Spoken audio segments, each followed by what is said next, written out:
Welcome, everyone. Today, we're going to review multi-digit multiplication using two different methods, the box method, which we also call the area model, and the standard algorithm. You were assigned a reading last night with instructions, two videos that you were to watch, and some practice problems. I will do a quick review of both of the methods, and then we will work on 5 problems at the end of class, so I can walk around and observe and see what issues you're having or if you're having problems with either of the two methods. By our objectives today, by the end of today's lessons, you should be able to multiply two-digit numbers using the box method or area model. You should be able to multiply two-digit numbers using the standard algorithm.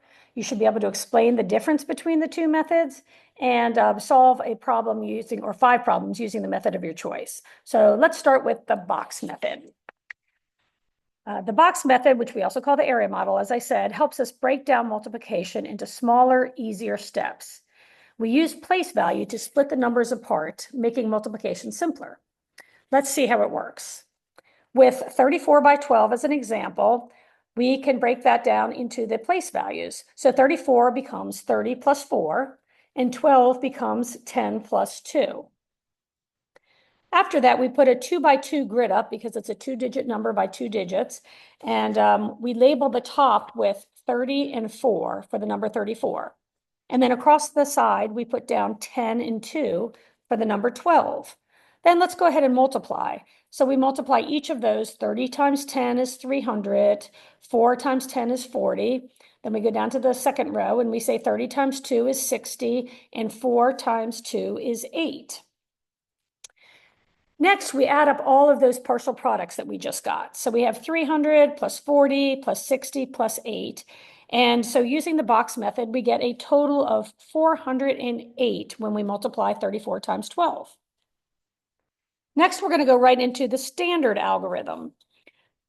Now, this is more of a traditional way to multiply two-digit numbers. This method is faster, it's a little more compact, but it really requires keeping track of your place values. So let's see how it works with the exact same example. Okay, we have 34 times 12, and we're going to use the standard algorithm.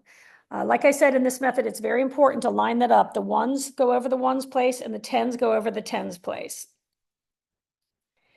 And the first thing we're going to do is we're going to multiply the ones place from the bottom number, which is the number 2. That's in the ones place. And we go up and we multiply it by the ones place on the top, 2 times 4, and we write down 8. Then we take that same number 2 and we multiply it by the tens place on the top number, and we get 2 times 3, and that's 6. So our first row is going to be 68. Next, we're going to go to the tens place. You can see where the arrow is pointing to the number 1 because that's in the tens place of the bottom number.